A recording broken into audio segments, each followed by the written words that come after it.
moving as well. So I'm saying actually presenting last comes with its own advantages and disadvantages. But of course, I pick a lot of advantages presenting last because everything has been mentioned. And so from where I sit, I'll critically just highlight some of the key resources that journalists need to have. But I must confess that most of the things that I present have already been spoken to by the previous speakers. And to start us off, I will probably, maybe before that, I'll take a really very quick, a very short time for this presentation to just enable us clear right on time. Who is myself?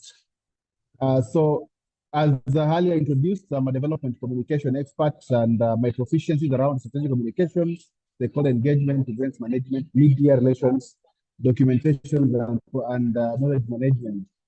Currently, I'm serving. I was serving as advisor for the Africa Climate Summit, and still serving in the same position at the German Development Corporation here in Kenya. Of course, most of my work was around supporting the whole communication work streams for the Africa Climate Summit, the pre, during, and post-summit communication. Personally, I have over 15 years of experience doing the same, and below is my education, having done, studies in development communication, in agribusiness, in multimedia, as well as public relations, climate change, global reporting, as well as media relations. So I'm coming into this session with a lot of knowledge, a lot of experience, and a lot of exposure around climate change reporting, or what we call climate change coverage. So, not sure if my slides are not moving. Okay. So before I start, I wanted to just bring us back to light and probably pick in one or two people to just tell us, especially those who have covered the COP before. I'd be happy, probably would be happy to know some of the worst nightmares that you face as a journalist while covering COP.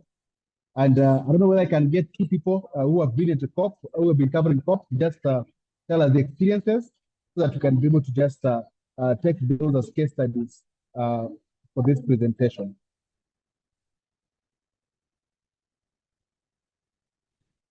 I can't see the chat, so maybe Christoph, you can check if there's any hand up. You can pick one or two people to just to give us a quick observation of the experience.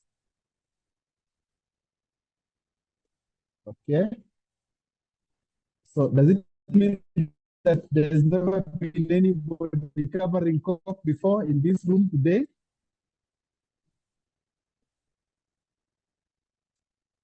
Okay, fine. So assume there's no one who has covered COP before. These are some of the most challenges that journalists face when they are in any COP. The first one is having the right badge at the wrong time, and the wrong badge at the right time. Sounds a bit funny, but Arne earlier told us that there are two zones. There's the blue zone and there's the green zone. And so if you have a badge that only allows you access to the green zone, of course there's a very good badge, a very right badge, but you cannot access the negotiation areas, the blue zone. And so what do? You need to prepare adequately and have the right badge that will enable you to access the right zone, to the right places. And that applies even having a badge, just a journalist badge that will allow you to access probably all the sections, all the rooms, but you cannot access some of the presidential spaces. So what do? You need to ensure that you have, the overlay that then allows you to access the presidential suites, the ministerial rooms, to be able to just take the right information that you need. Now, the next challenge is always everything is anything. Sounds a bit interesting, right? So what do I mean by everything is anything? If you go to COP and focus, going to cover, going to COP when you're not very specific with exactly what you want to cover, then you end up covering everything. So when you cover everything, what happens is by the end of the day, you don't have a story. And then that is what I mean by everything is anything. So most journalists come out of COP with no story because they went without a clear objective. So then what is important for journalists in the room and those who will be at COP to identify exactly what you're going to be covering. I think Arne spoke much about this, and I will not be belabor on it, but at least indeed it's good for you to identify way in advance. We have around 2 weeks now to COP. What is it that we're going to do at COP? What is your intention? What is the outcome? Way ahead of it. Then of course there's something called the "we shall be given" mentality. I have worked with journalists for quite some, for over 10 years now. And there is that mentality that, hey, we will be given the position papers, we'll be given the declarations, we will be given the announcements. My colleagues, I urge you to be in those rooms. I think Abne also mentioned, and also Dr. Grace, did mention, it is good to be in those places. Go to the rooms, seek for information. Otherwise, if you wait to be given, you'll end up not getting any material as far as COP is concerned. And then, of course, the next problem that is always facing almost all journalists is less for more. Less for more means what? You are less prepared to go and cover COP, and therefore you're expecting to get more details. But let me tell you, if you're less prepared, you can hardly get even a ton of information. So it is proper that you prepare. And this position of mine is actually aimed to help you prepare. It is planned to help you prepare. I'll give you the right resources to help you prepare adequately for you to have more. Then you just go and pick less, so that whatever you'll be doing is delivering the right objective that you had earlier anticipated. Then, of course, there's lack of clear objectives. A bit of the same problem as number 2. Everything is anything. So I think what if you just have a clear objective? What is it you want to achieve before you go to COP? Then there's the issue of content versus news. I think it has been mentioned by the previous speakers that we have a challenge where journalists go to pick news items, news content, probably controversial issues. And like I said earlier, there was already news about the failed negotiations during the pre-COP. And that came out, but we did not get the successes of the pre-COP.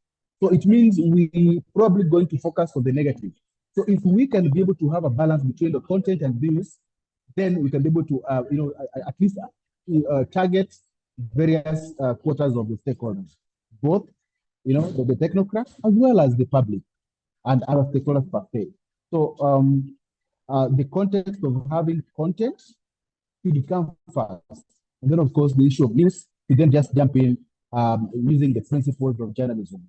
The last part, the last problem that is always facing journalists, and sometimes they end up getting themselves into problem. You get a journalist or probably a media badge, you get to COP, but you don't have clear collaboration with the country of origin. So what happens? You cannot be able to get the decisions, the negotiations, the position of your own country. So if there is that country collaboration between journalists and the country delegates, it becomes a bit easy to be able to just get the right information, get the right dose, even solving this issue of right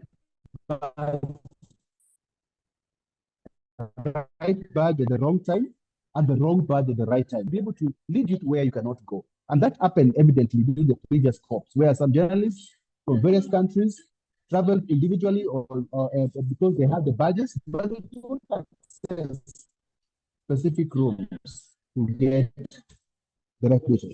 So these are the reasons why I felt it's good for me to share with you the information, the resources that you need to know way before you go to COP. And now, what are these critical resources that we need to know for COP28? So in summary, you will need to have the overview schedule. That has been already mentioned. I will not belabor on it. You will also need to have the provisional agenda and their annotations. You also need to have the agenda of the World Climate Action Summit. You've been told that the summit starts 1st and 2nd December. So you need to know what is the agenda of that. That is the agenda that the president of COP28 have been pushing some specific agenda. A very good example. Last year, the push was on, on loss and damage. So this year, what is it that is being pushed? We'll learn that shortly, and I'll share that with you in a field. Now, you also need to know the outcomes of previous COP. Because again, the previous COPs always inform the subsequent COPs. And of course, you need to have the adaptation gap reports have also been mentioned. The African Climate Summit outcomes in the form of the Nairobi Declaration have also been mentioned. You need to have that. And lastly, you need to also have the talking group chairs and lead negotiators. So, going on, as the first critical resource that you need to have, and please, if you're not clear, because I'm tethering using my phone and probably could lose internet at some point. So if I'm not clear, just feel free to interject, and then you can be able to alert me to change my connection. Now, going on, the very first critical resource we need to have is the daily thematic program. Already, the colleagues have already spoken to it, and I will not belabor. This is how the program looks like. They are also constructing this, be in the right room, be at the right venue at the right time, so that you can be able to also, become objective, constructive while doing your own stories. So I will really go a little faster because then these have already been captured. The next resource we need to have, probably before I go to the next one, a bit of information to know about the overview schedule, what it captures, the five, the five parties, conference of parties, which have already been also mentioned. The COP28 itself, we have the Kyoto Protocol, we have the Paris Agreement, the subsidiary body of scientific and technological advice, as well as the subsidiary body for implementation. So these, parties, are actually all contained within the schedule.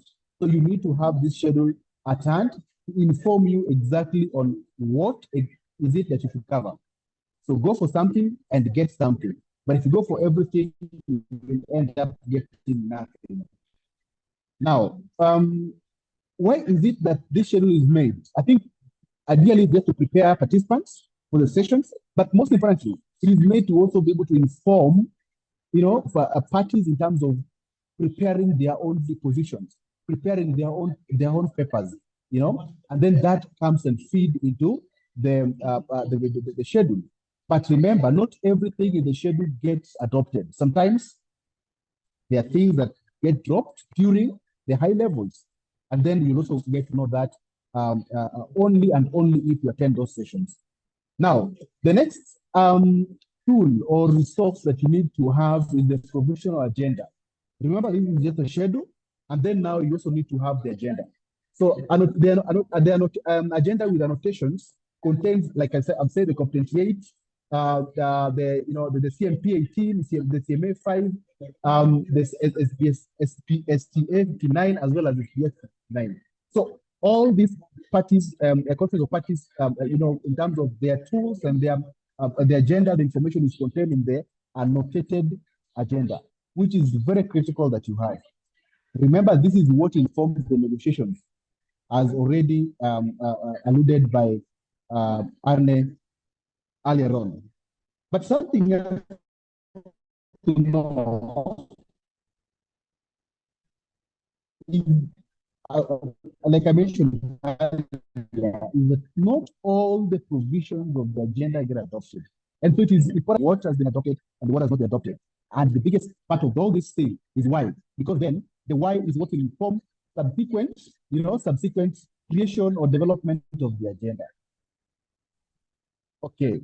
Apart from that, you also need to know and have in hand way in advance the agenda of the World Climate Action Summit, the first and the second. So ideally, every COP, the hosting country have the discretion of having their own format. So a very good example, when we have the African Climate Summit as a case study, we had the Kenyan president having well, of course, we are supposed to be having the UNFCCC Africa Climate Week, which is a regional conference, a regional weeks for UNFCCC. But then the local president, the host president, decided to have a summit, and the intention was to be able to develop the position of the continent, driven by the president himself as the chair of COUS. Okay, So now within the same framework, then the president of United Arab Emirates decided that it needs to have at least 2 days of discussions and of high-level discussions with the state government officials, with the stakeholders, with CSOs, to have discussions and to display their position as a country in terms of what climate change really is and what climate action they are taking. So this will actually be the main discussions around WCAS. But remember, these are not the official proceedings of COP. They're always preliminary, and they're just the outcomes. The outcomes of the World Climate Summit will not go into the outcomes of COP28 because then they are not official sessions of the UNFCCC processes. Going swiftly, you also need to have the presidency interest. So I'll share with you later what the president of COP28 is driving. He has his own agenda as well. Equally, as the host president has his own agenda, the same way the president, the co-presidents, each of the presidents have their own agenda. And this agenda, how then, well, of course, I'll share with you something at the end of this session, but where can you get this agenda? You can be able to follow the presidency using their own handles. They have, a lot of work happening in his own handles, on LinkedIn, on Twitter, currently it's called X, and of course the channels, as well as his own website, because they now have a website that they're pushing their own agenda over and above what COP28 is pushing on the other hand. So ideally, what they always set out is about the list of declarations, the pledges, the initiatives, both non-binding political statements that are being advanced. So it is also good for you to just get to understand what is the president's agenda. I mentioned that each and every COP is informed by the previous COPs. And just before the COP, there are always activities. There are meetings like already, and Arne alluded. The presentation really spoke much to what I was supposed to come and present. And so if you listen to him very well, he said that there are preceding activities, conferences, workshops that, negotiations that are done way ahead of COP.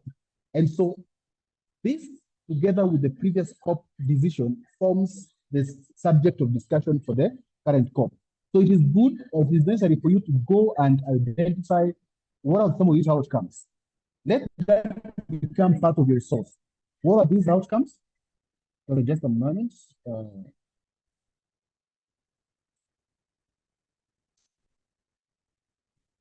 So it will be very critical for you to go and get these items and know exactly what is in the previous discussions. And so where can you get this information? You have to go to the UNFCCC.int website, and there you can get previous discussions. And you can still get other materials, the outcomes for COP, the outcomes for CMPs, the Kyoto Protocol. You can get the outcomes for the Paris Agreement. You can get all of the outcomes.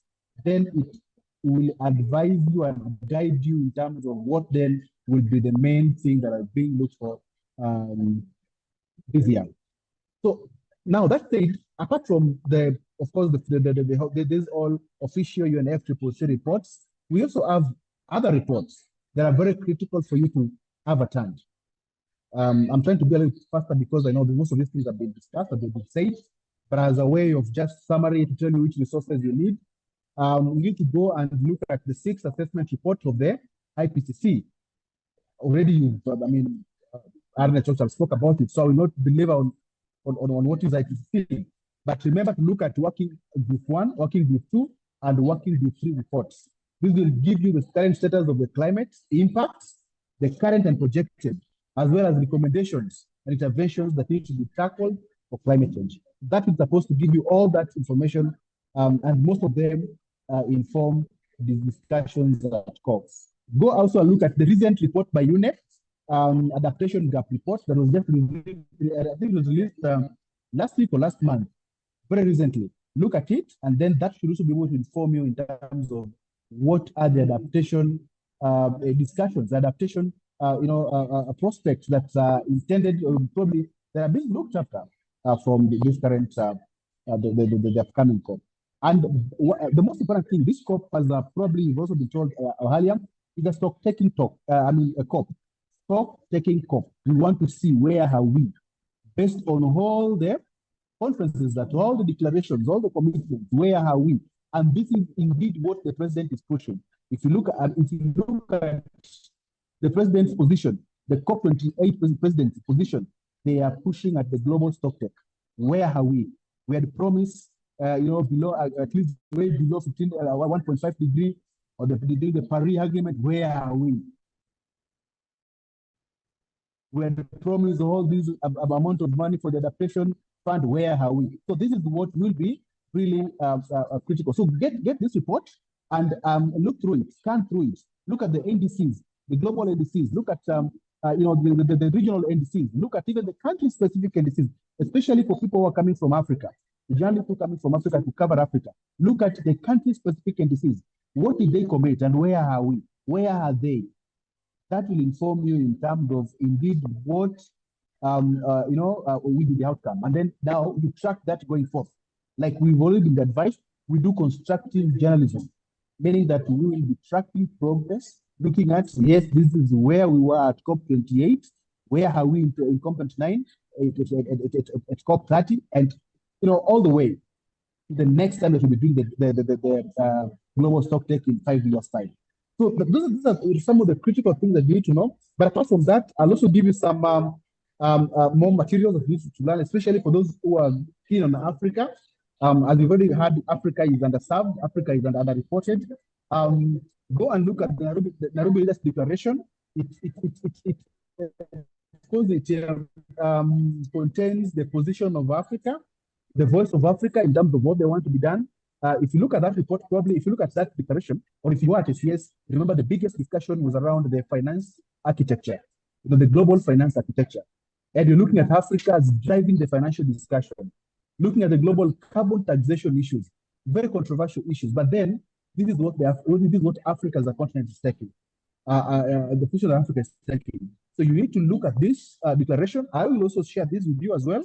But these materials can be obtained the African Union website, the African Climate Summit website. All those are still on. You can get this declaration and understand the 67 points. There are 67 points of declarations that were signed by African leaders.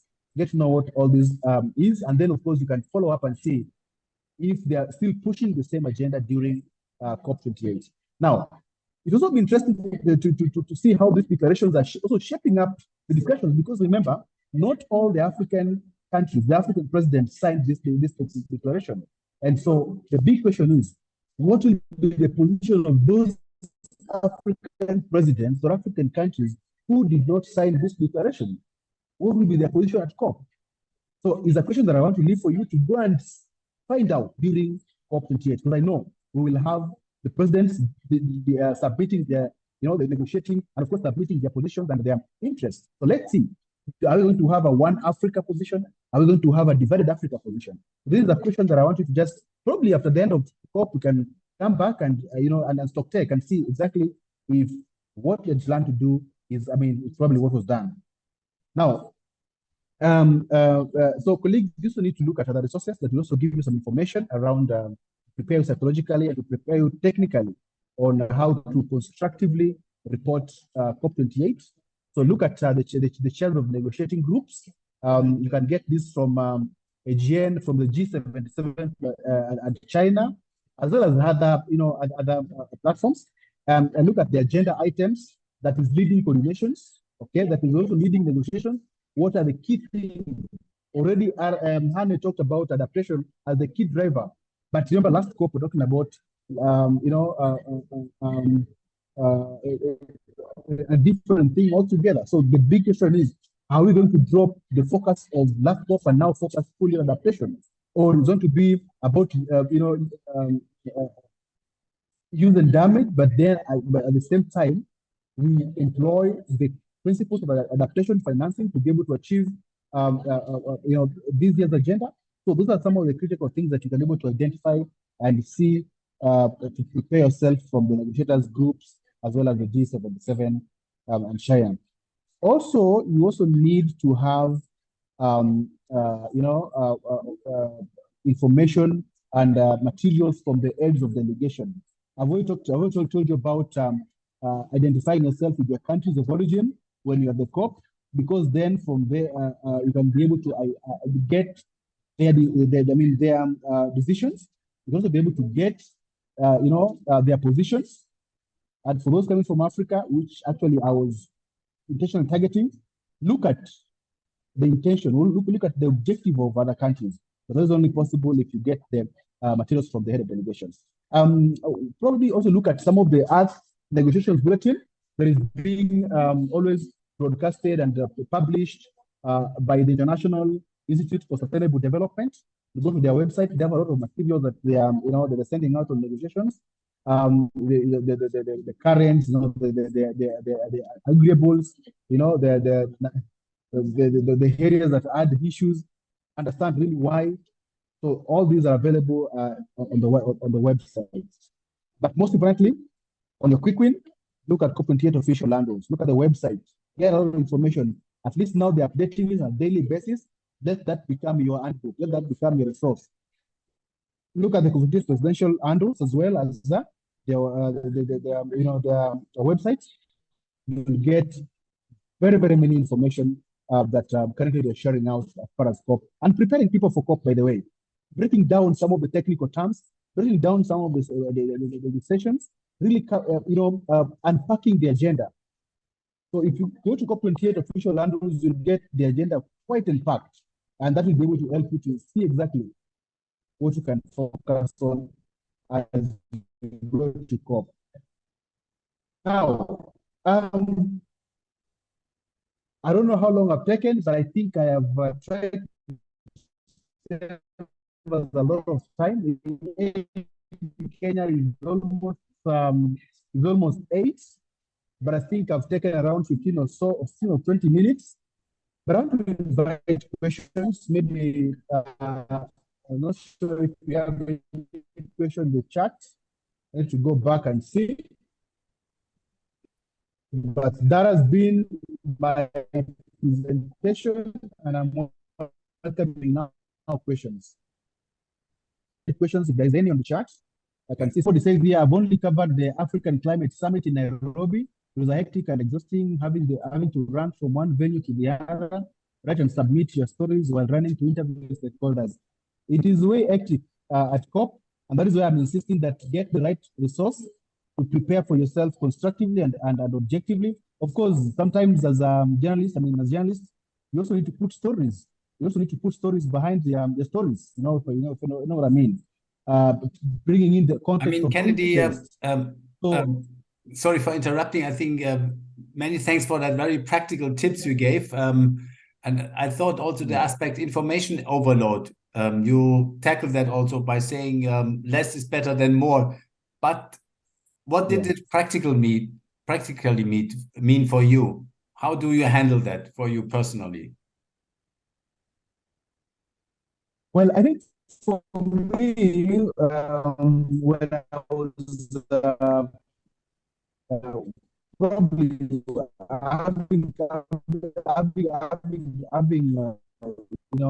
covered ACS is getting the ACS communication work. Dealing with most of the journalists were coming for, of course, for what you call the negative stories, quote unquote, the things that would make the headlines, and we really had to do a lot of sessions with journalists. We did around 7, monthly breakfast, monthly briefings with journalists, trying to train them and trying to just make them understand exactly what will be happening, what will be the intended outcome. So by the time that we were going to the summit, Christoph, we had really very objective journalists, and that is why probably for some reason we did not get a bit of a negative focus on Africa Climate Summit. Up to now, maybe there are some that I've not seen, but up to now we've not seen really very negative focus. It has been really very productive, very, very constructive in terms of what are these technical outcomes, what are these announcements, how much money is coming to adaptation, how much money is coming to mitigation, how much money is coming to resilience. Then all these were put in context and they were technically put out to the audience, to the public to consume. And even going forth, we are now already trying to unpack some of the technical outcomes of the summit. We just finished a workshop with the rapporteurs, and we developed around 150 pages of the technical outcome, and that needs to be unpacked. And so going forth, we are also engaging journalists to be able to just unpack and communicate to various quarters, various audiences, the youth, the children, people of, people with disability, the marginalized communities. What is it that stood out for them, and how can they benefit as special groups? So that is how it was. Yeah. Okay. Yeah. I mean, if there are not any further urgent questions, I would say let's come to an end. I mean, it's already pretty late, and we see all that there's a pretty high dropout rate. So we were much more at the beginning. So I think perhaps there's no need for a further panel discussion. What I would summarize from today, that I really learned a lot, and I guess all of you, about how to prepare for the COP28, and also how to utilize that afterwards, all this information, and how let's say to build up kind of constructive reporting on climate issues in Africa, and how to build up a network which connects us here in Europe and also in Africa. And that's what we are really interested in from constructify media side. So if you have any initiative or any idea, please contact us and send us an email or so. So if you are an NGO, for example, or you have an NGO in the background, then there might really evolve some opportunities for collaboration in future. And in that sense, I would really like to thank to all speakers, and we are so happy that you have been here and gave so meaningful and valuable input. So we are very grateful, and many thanks for that again.